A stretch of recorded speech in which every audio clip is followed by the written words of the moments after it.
देवरानी की बाहर की सब्जी, जेठानी की घर की रोटी। जानवी अब तक आई क्यों नहीं? 12 बजने को आए हैं। वो कब खाना बनाएगी? माँ जी ने सब्जी बनाने की जिम्मेदारी उसे दी है। चलो मैं रोटियां बनाने के लिए आटा गूंद लेती हूँ। 2 बजे से पहले मुझे सारी रोटियां बनानी होगी, वरना माँ जी मुझ पर बहुत गुस्सा करेंगी। तभी पूनम एक बड़ी सी थाली में कई सारा आटा गूंथने लगती है। तभी वहाँ पूनम की देवरानी जानवी आती है।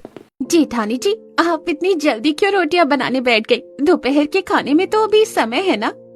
जानवी, मैं रोज इसी समय से दोपहर के खाने की तैयारी करती हूँ, क्योंकि माँ जी और सबको ठीक 2 बजे खाना खाने की आदत है और हमारे पति 2 बजे कारखाने से आते हैं और 15 मिनट में ही वो वापस कारखाने चले जाते हैं। अगर उन्हें कारखाने जाने में देरी हो जाती है ना, तो उनकी पूरे दिन की कमाई ही कट जाती है।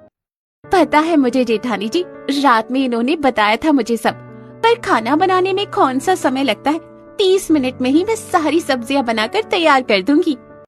इतनी जल्दी 3 किस्म की सब्जियां नहीं बन पाएंगी तुमसे जानवी। तुम माँ जी का गुस्सा नहीं जानती हो। माँ जी बहुत बारीकी बाज है, उन्हें अपना 1 रुपए का भी नुकसान बर्दाश्त नहीं होता। मेरी मानो तो तुम अभी से ही खाने की तैयारियां करने में लग जाओ। मैं बना देती सब्जियां, पर माँ जी ने सब्जियां बनाने की जिम्मेदारी तुम्हें दी है। अरे आप मेरी चिंता मत कीजिए, आप बनाइए अभी से रोटियां, मैं तो समय से ही बनाऊंगी खाना। जानवी का आज अपने इस ससुराल में पहला दिन है। ये कल ही शादी करके इस घर में आई है। तभी जानवी रसोई से बाहर चली जाती है। जानवी ने अभी माँ जी का गुस्सा नहीं देखा है ना, इसीलिए से पता नहीं कि माँ जी कितनी खतरनाक है। इधर जानवी बाहर आती है तो घर के छोटे से हॉल में जानवी के सास ससुर उर्मिला, बलवंत, बूढ़ी दादी, सास हिमांगी, 3 नंद रिया, अनीता, कविता और 2 छोटे देवर महेश, अजीत, ये सब बैठे थे। जानवी के ससुराल वाले मिडिल क्लास लोग हैं। छोटी बहू, कहाँ जा रही है तू? वो माँ का फोन आया था, तो माँ से फोन पर बात करके आती हूँ। तुझे पता है ना, भिंडी, पालक और गोभी की सब्जियां तुझे बनानी है, और अगर ठीक 2 बजे तक खाना नहीं बन पाया ना, तो याद रखना मुझसे बुरा कोई नहीं होगा।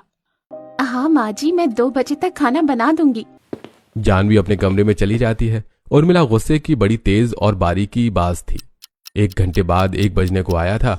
इधर रसोई में रोटियां बेल बेल कर पूनम की हालत खराब हो जाती है। ओह बाप रे, इस घर के लिए कितनी सारी रोटियां बनानी पड़ती हैं यार। मेरी आधी से ज्यादा रोटियां तो बन गई। पता नहीं ये जानवी कब सब्जियां बनाएगी। परिवार में सदस्य ज्यादा थे, इसलिए पूनम रोज की तरह 50 से 60 रोटियां बनाने लगती है।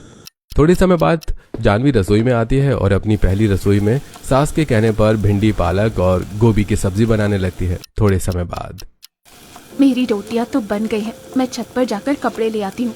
तुम तुरंत सब्जी बनाने की तैयारी करो जानवी। 2 बजे से ज्यादा देर नहीं होनी चाहिए खाना बनाने में। इतना कहकर पूनम बाहर चली जाती है। अभी 30 मिनट बाकी हैं, तब तक तो मेरी सब्जियां बनकर तैयार हो जाएंगी।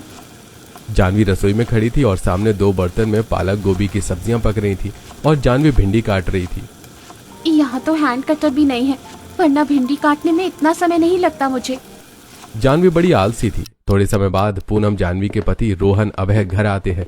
दोनों भाई एक कारखाने में मजदूरी करते हैं, जिनकी आमदनी बहुत ही कम थी। पूनम बहू, रोहन, अभय आ गए हैं, जाओ तुरंत खाना लेकर आओ। इन्हें कारखाने जाने में देरी नहीं होनी चाहिए। तभी पूनम रसोई में आती है और देखती है कि अभी तक जानवी की सब्जियां नहीं बनी थी। अरे बाप रे, अब तक तुम भिंडी ही काट रही हो। बाहर रोहन जी और देवर जी आ चुके हैं और सब खाना मांग रहे हैं। ये सब्जियां बन ही नहीं रही हैं जेठानी जी। मैंने पहले ही कहा था तुमसे जानवी कि तुम जल्दी खाना बना लेना। रोहन जी और देवर जी जिस कारखाने में काम करते हैं, वहाँ का गेट 2:15 पर बंद हो जाता है। उसके बाद किसी को अंदर नहीं जाने दिया जाता। इतना कहकर पूनम रोटियां लेकर बाहर चली जाती है। ओह, ये सब्जियां भी ना, गैस की थोड़ी आंच बढ़ा देती हूँ। पूनम गैस की आंच बढ़ा देती है। इधर समय निकलता जा रहा था। पूनम बहू, छोटी बहू कहाँ है? वो अभी तक सब्जी लेकर क्यों नहीं आई? मुझे दवाई भी तो खानी है। दादी माँ, जानवी खाना लेकर आती ही होगी। पूनम, जल्दी खाना लेकर आओ। अगर कारखाने का गेट बंद हो गया ना, तो कारखाने का मालिक हमारी पूरे दिन की मजदूरी के पैसे काट लेगा। रोहन, अभय जिस कारखाने में काम करते हैं, वहां के रूल्स बड़े खतरनाक थे। अब 2:15 को केवल 5 मिनट का समय बचा था। तभी इधर पालक की सब्जी जल जाती है। अरे बाप रे, ये पालक की सब्जी तो जल गई, अब क्या करूं? अब इसी तरह 1:20 हो जाता है। तभी जानवी कच्ची भिंडी की सब्जी और गोभी की सब्जी बाहर लेकर आती है। सॉरी, वो सब्जी बनाने में देर हो गई मुझे। क्या देर होगी जानवी? अब तो कारखाने का गेट भी बंद हो चुका होगा। कट गई हमारी आज की मजदूरी। इतना कहकर अभय रोहन अपने कमरे में चले जाते हैं। इन दोनों ने तो खाना ही नहीं खाया। जानवी बहू, तूने खाने की व्यवस्था करने में इतनी देर कैसे कर दी? तेरे कारण आज मेरे बच्चों का इतना बड़ा नुकसान हो गया। माँ जी, जानवी को माफ कर दीजिए, ये कल से इस बात का ध्यान रखेगी। नहीं पूनम बहू, जानवी बहू को माफी नहीं मिलेगी। इसे अपनी जिम्मेदारियों का एहसास होना चाहिए, इसीलिए इसे सजा जरूर मिलेगी। अरे बाप रे। जानवी बहू, हमारे ऊपर की पानी की टंकी खाली हो चुकी है। अब तुझे उस टंकी में अपने हाथों से आंगन के कुएं से पानी लाकर भरना होगा। जब तक टंकी पानी से भर नहीं जाती, तू कुएं से पानी लाना बंद नहीं करेगी। यह सुनकर जानवी के होश उड़ जाते हैं। अरे बाप रे, नहीं माँ जी, मुझसे इतना कठिन काम नहीं हो पाएगा। मुझे क्षमा कर दीजिए माँ जी, मैं आगे से ऐसी गलती नहीं करूँगी। आगे से गलती ना हो इसीलिए तुझे ये सजा दी जाएगी बहू। अब चुपचाप जाकर ऊपर की टंकी में पानी भर। जानवी निराश होकर 2 घड़े लेकर आंगन में आती है, जहाँ एक गहरा कुआं था। ऊपर की टंकी तो कितनी बड़ी है, उसमें पानी भरते भरते तो मेरी जान ही निकल जाएगी। उफ। इधर सब घर में गोभी की सब्जी और रोटी खा रहे थे। इस सब्जी में तो नमक ही नहीं है। इस सजा के बाद ना इसकी सारी अकल ठिकाने आ जाएगी। फिर क्या था, जानवी बार बार कुएं से पानी निकालती गई और वो पानी छत पर लाकर टंकी में डालती गई। रात के 10 बजे टंकी को भरते भरते जानवी की हालत खराब हो चुकी थी। वो आंगन में जमीन पर जिंदा लाश की तरह पड़ी थी। तभी पूनम वहां आती है। जानवी, क्या हुआ तुझे? अरे ये कैसी सांस है हमारी जेठानी जी। मैंने तुझे कहा भी था जानवी कि तू सब्जी जल्दी बना दे, पर तूने ही मेरी बात नहीं मानी थी। अब अंदर चल, मैंने चावल बना लिए। रात के समय सब यहाँ चावल खाते हैं। तभी पूनम जानवी को अंदर लेकर आती है। अगले दिन 12 बजे पूनम रसोई में आती है तो रसोई में जानवी हरी बैंगन काट रही थी। अरे जानवी, तुम रसोई में कब आई? थोड़ी देर पहले ही आई हूँ जेठानी जी। अब मैं खाना बनाने में कभी देर नहीं करूँगी। बाप रे, माँ जी ने कल मुझे जो सजा दी थी उसके बाद तो मेरी हालत ही खराब हो गई थी। माँ जी को गलत मत समझना जानवी, हमारे पतियों की कमाई केवल 10,000 रुपए है। उसमें इस घर का किराया देना होता है, दोनों छोटे देवर की पढ़ाई का खर्च, दादी और ससुर जी की दवाइयाँ लानी होती है, फिर घर के बाकी खर्च। ये सब बहुत मुश्किल से हो पाता है, इसलिए माँ जी इतनी सख्ती रखती है हमारे साथ। खैर, वैसे क्या बना रही हो आज खाने में? आज मैं पालक पनीर, चना मसाला और बैंगन की सब्जी बना रही हूँ। उर्मिला और उसके परिवार वाले दिन के समय रोटी सब्जी खाते थे और रात के समय चावल। तभी दोनों बहुएं अपने अपने काम में लग जाती हैं। तभी 2 बजते ही जानवी तीनों सब्जियां बनाकर तैयार कर देती है और पूनम सारी रोटियां। थोड़ी देर बाद सब घर में खाने के लिए बैठते हैं। अब जैसे ही सब खाने का पहला निवाला लेते हैं। जानवी बहू, ये कैसी बैंगन की सब्जी बनाई है तूने? इसमें तो जरा भी स्वाद नहीं है। और ये चना मसाला तो कितने तीखे हैं। तुझे खाना भी नहीं बनाना आता है क्या बहू? सॉरी माँ जी, लगता है गलती से मुझसे मिर्ची ज्यादा गिर गई खाने में, वरना मैं तो हमेशा अच्छा ही खाना बनाती हूँ। अच्छा बनाती है तो आज कैसे खराब बन गया बोल? फिर क्या था, सब जानवी को खूब खरी खोटी सुनाते हैं। आज तो हम बर्दाश्त कर रहे हैं जानवी बहू, पर कल से ऐसी गलती हुई ना तो मैं तुझे हमेशा के लिए तेरे मायके भेज दूंगी। अगले दिन दोपहर में जानवी पूनम रसोई में थी। अगर आज भी मुझसे खाना बनाने में कोई गड़बड़ हो गई तो नहीं, मैं कोई रिस्क नहीं ले सकती। एक काम करती हूँ, मैं बाहर ढाबे वाली से सब्जियाँ खरीद कर ले आती हूँ और सबसे कह दूंगी कि ये सब्जी मैंने बनाई है। क्या हुआ जानवी, सब्जी क्यों नहीं बना रही हो तुम?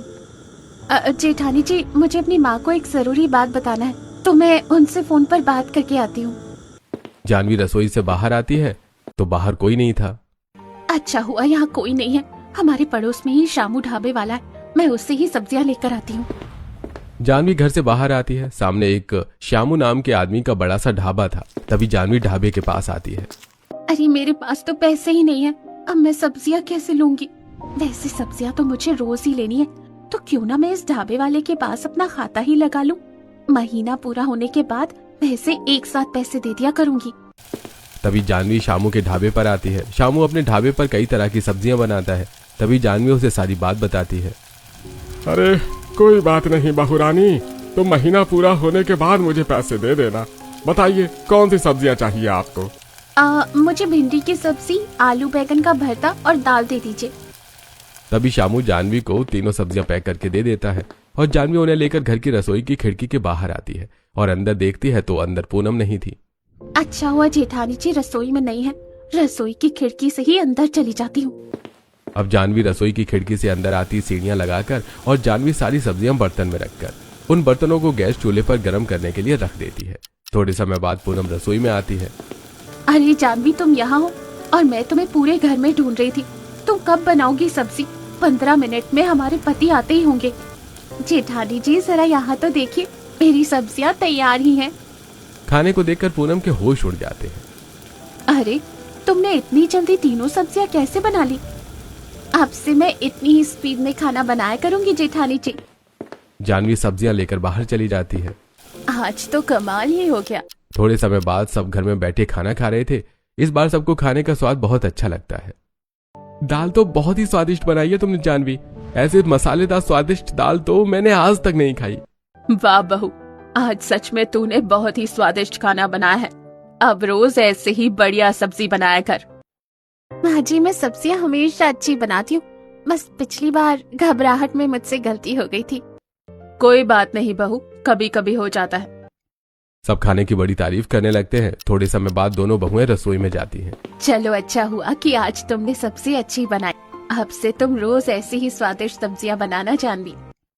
तभी दोनों घर के बाकी कामों में लग जाते हैं। अगले दिन दोपहर के 12 बजे पूनम रसोई में बैठी आटा गूंथ रही थी। तभी जानवी वहां आती है। जानवी, माँ जी ने कहा है आज खाने में दाल बाटी चूरमा, पालक पनीर और कड़ी बनना है, तो तुम जल्दी से सारे पकवानों की तैयारियां कर लो। डोंट वरी जेठानी जी, मैं चुटकियों में सारे पकवान बना लूंगी। बस आप मेरा एक छोटा सा काम कर देना। आपकी सारी रोटियां बन जाए तो आप छत से सारे कपड़े लेकर मेरे कमरे में उन्हें अच्छे से तय करके रख दीजिएगा। हाँ ठीक है, मैं कर दूंगी। जेठानी जी जैसे ही कपड़े लेने जाएंगी तभी मैं रसोई की खिड़की से बाहर जाकर शामू काका से सारा खाना ले आऊंगी। थोड़े समय बाद सारी रोटियां बनाकर पूनम रसोई से बाहर चली जाती है। तभी जानवी खिड़की से बाहर शामू के ढाबे पर आती है और उससे सारी सब्जियां लेती है। अरे बहू रानी, आज तो दाल बाटी चूरमा और कढ़ी नहीं है। हाँ, पालक पनीर मिल जाएगी मेरे पास। ऐसा मत कहिए शामू काका, मुझे ये सब्जियां किसी भी हाल में अभी चाहिए। भोला, हरीश भाई के ढाबे पर जाकर दाल बाटी चूरमा और कढ़ी लेकर आ। शामू अपने नौकर को भेजकर ये खाना मंगवा लेता है और जानवी को दे देता है। तभी जानवी अपने घर की रसोई की खिड़की के बाहर आती है। आज तो बहुत देर हो गई मुझे। जानवी रसोई में देखती है तो अंदर कोई नहीं था। तभी वो अंदर आकर सारे खाने को बर्तन में डाल देती है। आज तो बाल बाल बची मैं। थोड़े समय बाद बाहर सब खाना खाते हैं तो आज भी सब खाने की बड़ी तारीफ करते हैं। अब इसी तरह जानवी चुपके से रोज रोज शामू के पास से खाना लाती और सबको ये लगता कि जानवी अपने हाथों से खाना बनाती है। एक दिन पूनम जानवी को बाहर से सब्जी लाते हुए देख लेती है। जानवी, ये सब्जियां कहाँ से लाई हो तुम?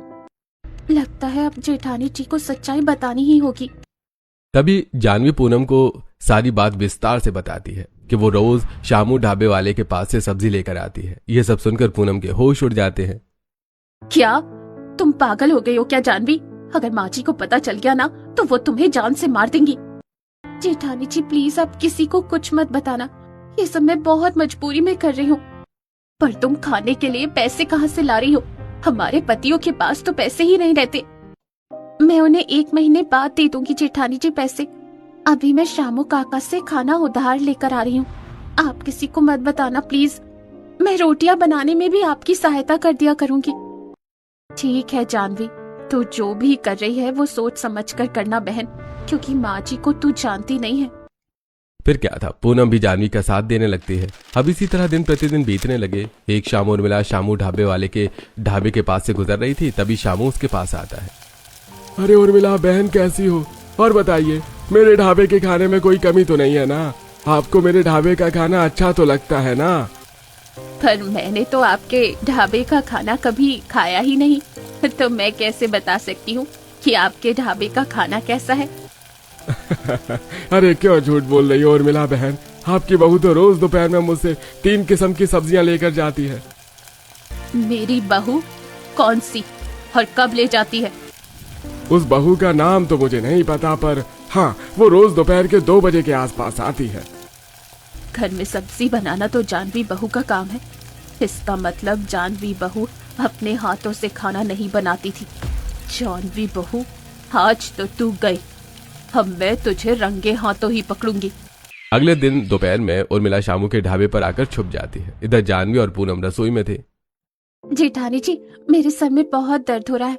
आप शामू काका के ढाबे से सब्जियां ले आइए ना, मैं तब तक रोटियां बना देती हूँ। तभी आज जानवी की जगह पूनम चुपके से घर से बाहर आती है। जल्दी से सब्जियां लाकर रसोई की खिड़की से वापस घर में चली जाती हूँ, वरना माँ जी या कोई देख लेगा ना तो मेरी खैर नहीं। तभी पूनम शामू के ढाबे पर आती है। शामू काका, मेरी देवरानी ने सब्जियां मंगाई हैं, जो आपसे रोज सब्जी लेकर जाती है, सामने उस घर की बहू। अच्छा, वो तुम्हारी देवरानी है? अभी देता हूँ सब्जी। उर्मिला दूर खड़ी रहकर चुपके से दोनों को देख रही थी।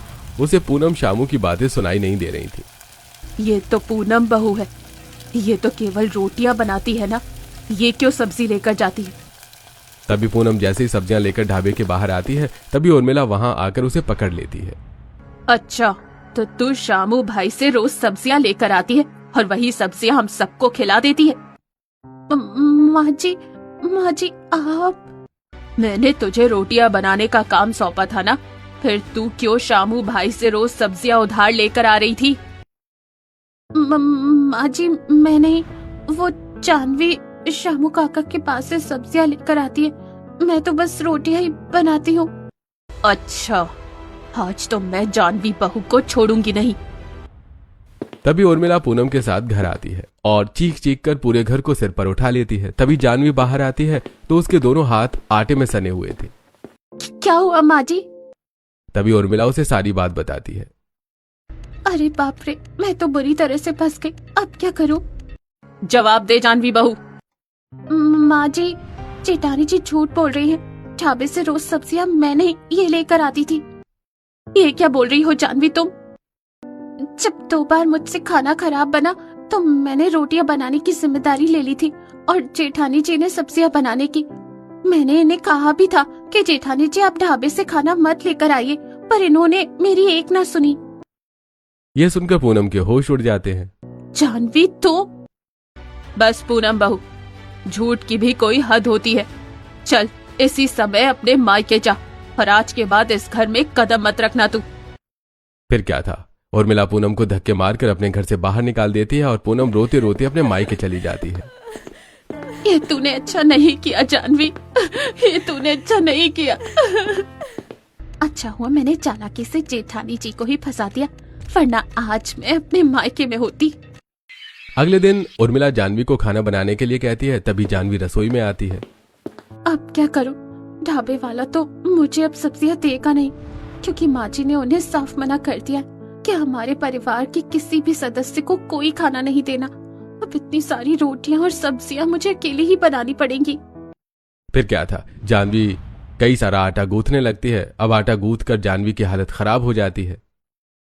अरे बाप रे, आटा गूंथने में तो मेरी हालत ही खराब हो गई। उफ। फिर वो रोटियां बेलती है तो रोटियां कभी लंबी हो जाती हैं तो कभी टेढ़ी हो जाती हैं। तभी वो रोटियां बनाते बनाते सब्जियां भी बनाने लगती है। अब एक साथ दोनों काम करने से सब्जियां जल जाती हैं और इसी तरह दोपहर के 2 बज जाते हैं, पर अब तक खाना नहीं बन पाया था। सब्जियां तो जल गई, अब क्या करूं? जेठानी जी को फंसाकर तो मैंने अपने ऊपर ही मुसीबत मोल ले ली यार। तभी उर्मिला रसोई में आती है तो रसोई में सारा सामान इधर उधर बिखरा पड़ा था। ये क्या बहू, तूने अभी तक खाना नहीं बनाया? लगता है माँ जी को सब सच सच बताना ही होगा, क्योंकि मुझसे अकेले तो नहीं बनने वाला इतना सारा खाना। तभी जानवी उर्मिला को सारी बात बता देती है कि ढाबे से खाना पूनम नहीं वो लेकर आती थी। क्या? इसका मतलब तूने झूठ कहकर पूनम बहू को फंसा दिया था। अब तेरी सजा ये है बहू कि आज से तू 1 साल तक अपने मायके में रहेगी। ये सुनकर जानवी उर्मिला के कदमों में गिर जाती है। माँ जी मुझे माफ कर दीजिए, मैंने जो किया वो मजबूरी में किया। अब मैं आगे से ऐसी गलती कभी नहीं करूंगी। मैं जेठानी जी से अच्छे से खाना बनाना भी सीखूंगी और अपने हाथों से रोज अच्छा खाना बनाऊंगी। प्लीज माँ जी। तभी उर्मिला जानवी को एक आखिरी मौका देती है और पूनम को अपने घर बुला लेती है, जिसके बाद जानवी रोज पूनम से खाना बनाना सीखने लगी और अपने ससुराल में खुशी खुशी अपना जीवन बिताने लगी।